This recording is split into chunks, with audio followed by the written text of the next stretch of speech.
Is there a supernatural dimension? A world beyond the one we know? Is there life after death? Do angels exist? Can our dreams contain messages from heaven? Can we tap into ancient secrets of the supernatural? Are healing miracles real? Sid Roth has spent over 35 years researching the strange world of the supernatural.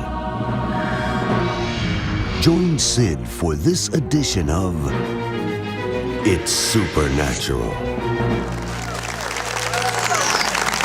Hello, welcome to my world where it's naturally supernatural. My guest got a download from heaven and publicly proclaimed a year before Pope Benedict resigned that he would resign. What year and what month? The Vatican wanted to find out how he knew such facts. God told him. Well, now God has given him another download on what is shortly going to happen in the Middle East. Anyone interested?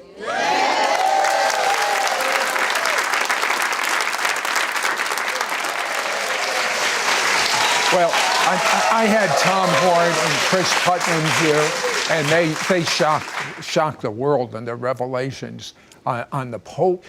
Chris is the scholar on the team. Mm-hmm. You're a guy that has downloads from heaven. You were former, or you currently an Assembly of God pastor.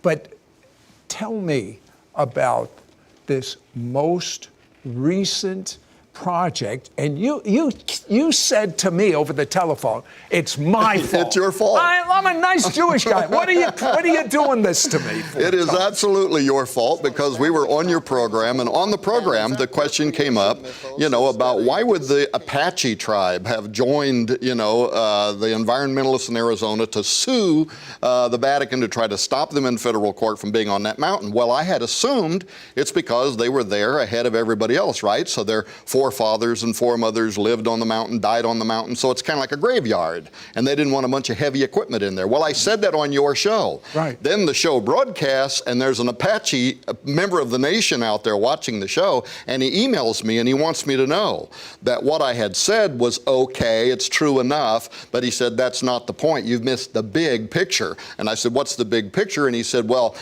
Mount Graham is one of the 4 holiest mountains in all of the world for all indigenous people, and that's why we didn't want them up there, because it is what you or I would call a stargate, a doorway, a portal, a strategic geographic location through which entities have entered into and exited our three-dimensional reality since the dawn of time. Well, when you told me that, Sid, the conspiracy meter in my head went into the Richter scale now about why the Vatican would have been willing to fight in federal court to be on that mountain. Why not just go to another mountain, right?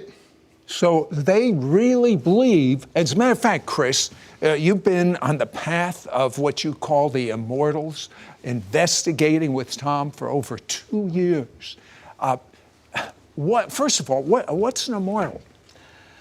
Well, Sid, immortal is just a word that means exempt from death. You don't die. It's just a very simple term.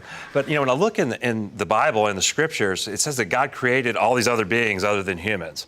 Well, in Psalm 148, it says that he created the Malach and the Sabah, Hebrew words that mean usually angels and hosts is the way it gets translated. It's also a military term, but it says he created them to live forever and ever. So they're immortal. So they're not eternal like God the Creator. Mm-hmm. He has no beginning. He's always been. They have a beginning. They were created. But they're created, but they're not designed to die. So there's a whole host of divine beings who aren't necessarily angels. Angel is a word that means messenger. And we see those in the Gospels. We see them in Daniel. They come and they give a message from God to humans. But there's a whole class of these that aren't messengers. There's seraphim, the cherubim, the watchers. Oh, okay. What is a portal? A portal, that's just a word that means a doorway, an entrance or gate, and in a really simple sense. But what we're talking about is a gateway between realms. And like in the Bible, we see Paul talk about the first heaven, the second heaven, the third heaven, things like that. So we get the idea that there are like parallel realms, the heavenly realm and the earthly realm. Right. And so there's these other dimensions, perhaps is a way to say it. So we're looking at entrances in ways that beings translate between these realms. Thomas, does the Bible talk about portals? And that was the thing that was really important to us. So the Apache believe that this mountain is a doorway, a gateway. The New Agers have a lot of those kind of beliefs. But what we needed to know was, is there any biblical precedent for this idea that there could be strategic locations on Earth where there are gateways, where there are doorways? And the funny thing, Sid, is once we actually started going down that road, we were amazed at how much of this is in the Bible. You go into the Old Testament, it's through the Old Testament, Genesis 28, Jacob has a revelation, he sees a ladder. But what a lot of people miss in that scripture is he says there is a gate here. Most people say that he said this is the house of God. That's not what he says. Read it. He says there is a gateway here that opens to the house of God. So a doorway, a portal. Then you come into the New Testament. Does that theme continue? Here's Jesus saying, from henceforth you will see the windows of heaven opened and angels ascending and descending upon the Son of Man. But it's not just angels. Other entities ascend and descend. Now, you spoke with a Navajo historian of the oral history of Native Americans. Tell me what revelation you got. Yeah, this was a very important thing. White dudes like me never get a chance to sit down with a member of the Navajo Nation, especially not an academic and a guy who's written books that are used in their system, in their institutions. But we worked it out. Long story short, I wound up going to the four corners of the United States of America. We sat down in a traditional hogan. He's got the fire going. He's drawing in the dirt like the oral historian that he is. But I went there to ask him this question. What happened to the Anasazi, the pre-Pueblo Indians that built all the fantastic cliff dwellings in the Four Corner area, who literally seemed to disappear overnight? So he starts telling, the sanitized story. Well, they probably migrated, blah, blah, blah. And I raised some objections to that, and he looks right into the camera. We filmed him for 3 hours. He looks right in the camera, and he says, well, I shouldn't tell you this, but if you would have asked my great-grandfather, here's the story that he would have told. And he starts telling about a portal opening in very early America, and a fallen reptilian being. They actually draw pictures of this thing. It looks like a half-man, half-reptile. He comes through the portal. He starts teaching the Anasazi how to go into their kivas and to practice sorcery, pharmakia, how to open gateways and doorways to the underworld, while all of a sudden the doorways start opening and giants emerge onto the surface of the earth. They draw that too in their petroglyphs that date back to 1,000 years before Jesus walked on the earth, of a doorway, the reptile, giant six-toed and six-fingered beings coming through. The Bible talks about people with 6 fingers. That's right. Toes. The Bible talks about giants. So they got that revelation about the same time that Moses got that? Actually, what they were doing was writing down a record that was showing that this was a true worldwide event. So you had people on this side of the world that had no method for communicating with Moses, and at the same time, they're painting on their petroglyphs about these giants. And by the way, their story goes on because the giants started cannibalizing the Anasazi. They all start crying out to the great God of heaven, who sends a flood that goes around the world and wipes out. So yeah, it is an absolute corroboration from early American history, written in stone around the same time that Moses is in the Middle East saying, and there were giants in the earth in those days, and also after that. Yeah, Chris, you took a team and you went out to Sedona, Arizona to capture on video what was going on there. Why'd you pick Sedona? Well, if you look around on the internet, do any research into this idea of interdimensional gateways and parallel worlds and things like that, you encounter lots of stuff about UFOs and aliens and all kinds of weird things. But one of the areas that pops up over and over again is Sedona, Arizona. And why that might be is open to speculation, but it is just ubiquitous on the internet as one of these areas. So I wanted to go there and see if I could actually document any of that. Well, he not only went there, he not only documented, but he literally got on video, and everyone could see it with their naked eye. Out of this portal from the invisible world came a being that actually, can we show it in the next segment? We'll show it to you. Be right back.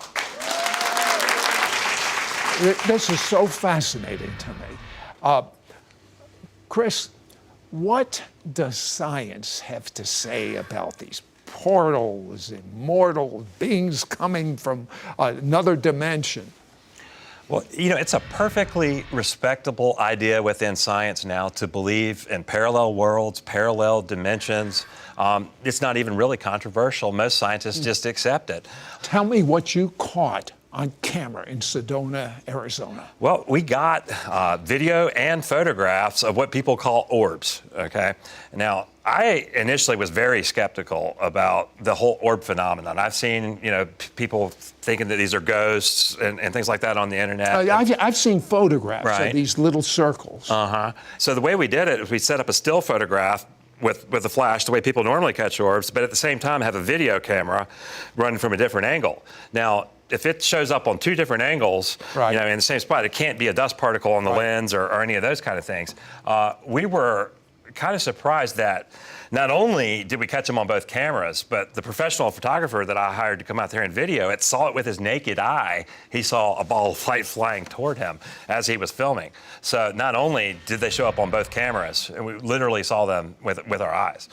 Okay, Tom, what does the Bible have to say in the last days about portals and things like this? And this is the other thing, and I've studied prophecy a great deal of my life and never thought of it before, and I'm actually now saying that this is actually the most overlooked aspect of end times prophecy, the role that the windows of heaven and the gates of the earth will play in the end times. For instance, if you read the book of Revelation chapter 9, you see angels that are bound under the great river Euphrates, and a time comes when the gates or whatever's holding them there opens and they come up out of the earth. Very powerful. In fact, they wipe out 1/3 of rebellious humanity in the tribulation period. So we find out that the gateways of the earth is dynamic. It's a holding tank. Jesus tells story of the rich man and Lazarus going down into the belly of the earth, right? Jesus tells about Jonah, and he says, as he was in the belly of the earth, the Son of Man's going to go there too. Here's the good part though. When Jesus in his death, burial, and resurrection went down into the belly of the earth, when he came out, it says he brought with him the keys to death, hell, and the grave. That's right. So not only are there gates, there's keys, and he's got the important ones. But here's the thing that I want to make clear to you. You need really godly discernment in the times and days that we're living in, because some of these passageways, demonic entities will come into the earth. Some of these passageways, angels are going to be coming into the earth. I have seen portals that I know were God. And I have seen portals that I know were demonic. So there's an organization you gentlemen have done a lot of study on. It's called CERN. Yeah. What is CERN? Who's it made up of? CERN is a large particle collider. Basically, it's in southeastern France. It's a 17-mile-long tunnel that's buried beneath the ground, and what they're doing there is they're accelerating protons at nearly the speed of light. How many countries are involved? 15, 20 countries of the Earth, something like that. And these are top scientists? These are top scientists in the world. And actually, these are the most powerful scientific experiments that have ever been conducted on the face of the Earth. They're accelerating these particles at just beneath the speed of light, and they film what's going on. Now, why are they doing all this? Well, particle physicists, of course, want to know about the nature of creation, so they burst these particles into their subatomic pieces to try to understand what they're doing. But they're also looking for gravitons because they believe that those gravitons might be escaping into a parallel reality. Do they believe that they can actually create a passageway to what they think is heaven, which I know is the demonic realm? They not only believe it, Sergio Bertolucci, who is the science director at CERN, said it in a public interview. He said, we are going to open a doorway at CERN, and he said, we may send something through it, or something may come through it back to us. But they totally believe in it.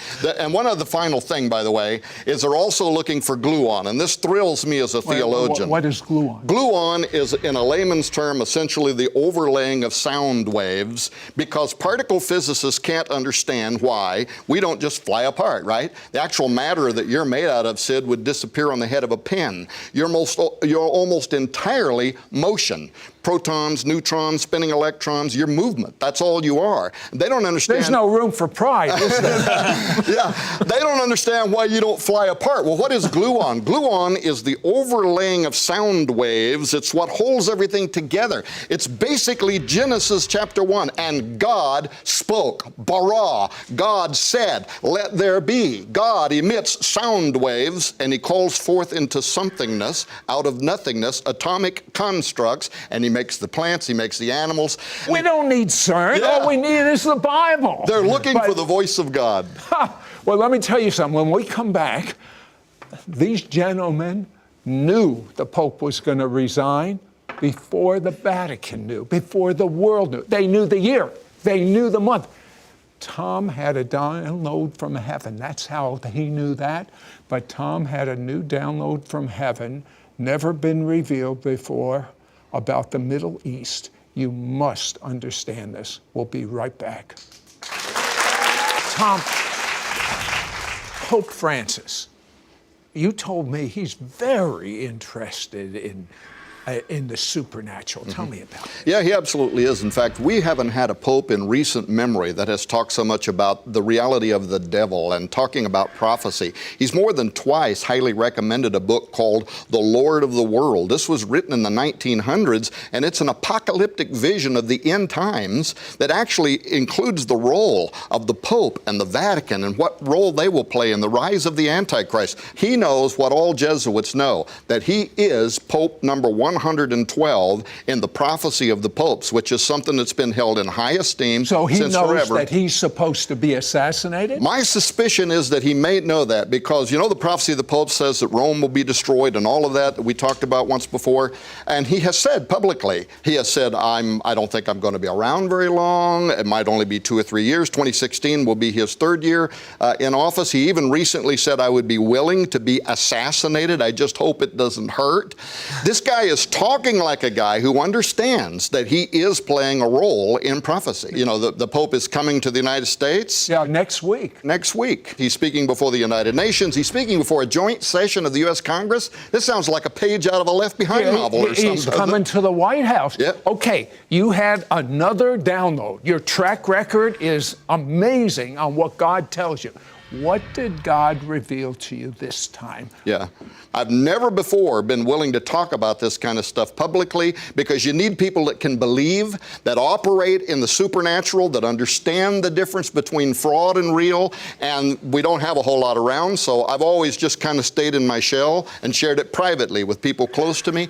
This time, we are preparing to make a prediction. Do it right now. It'll be the biggest one we've ever made before. Him and I are working on the 400 pages of it, but here it is in a nutshell, that the Islamic nation is going to use a weapon of mass destruction. This is all going to start happening within the next 48 months. But here's the thing. It's going to play out in ways people don't see. Tell me. In that when it happens, Pope Francis is going to call for the revitalization of the Christian rules for just war. That's a very important statement. It's part of deep theology. Well, it means that we can justify fighting a war if we can meet certain criterion that are outlined by both Catholic and evangelical theologians. You have to meet certain criterion. He's going to call for that, but the Islamic nation is going to see that as a fulfillment of their 450-year-old hadith, which says that at the end times they would go to war against the army of Rome. And people have thought, but Rome doesn't have a big army. They're going to, because there's going to be a coalition army. It's going to be made up of the United States, United Nations, Britain, Muslim countries are going to come in, but they're going to see their Christian justification for this war through this call by the Pope, and that's why the Muslims are going to see this as a new crusade, the final crusade, a battle against the armies of Rome. However, in the same way that the end of World War II led to Zionism finally getting its legs under it, the United States, Britain, the United Nations started calling for a Jewish state, a Jewish nation, and in 1948, what happens? A miracle happens. The nation of Israel, the fig tree blossoms, right? And guess what happens? The church that was asleep at that moment, they saw prophecy unfolding before their very eyes, and it gave birth to what we today call the age of fire. The 50s, the 60s, the 70s. Your old friend Catherine Kuhlman, A.A. Allen, Billy Branham, tent revivals, tabernacle revivals. It gave birth to one of the greatest revivals in the history of humanity, and that is what I'm going to predict. A lot of my prophetic friends don't even believe me. They say America's going down. I think we could, by the way, have an economic collapse. Some of that stuff could happen, but I don't see that the church is dead. What I see is that we are right now near the first fruits of the greatest revival in the history of humanity. Angelic manifestations, and the other part that you're going to love that I'm going to write about later is a revival among Jews that will turn messianic, large numbers of Jews. What you've always dreamed of and prayed of is going to happen in this revival. Well, I'm going to have to tell you something. There is a move of God. Just open your eyes. I don't have eyes for the doom and gloomers. I have eyes for the greatest awakening the world has ever seen. I mean, Jesus is not going to return with people not knowing who he is and having a chance, an option to have their sins forgiven, to have Jesus, the creator of the universe, live inside of them, to have his wisdom. I'm telling you, this is the greatest generation in history to be alive. And you and I are here. We have been called to the kingdom for such a time as this. So stop having your head down. Stop worrying about your food and your money and your shotguns. Like, hey, look up. Your redemption draws nigh.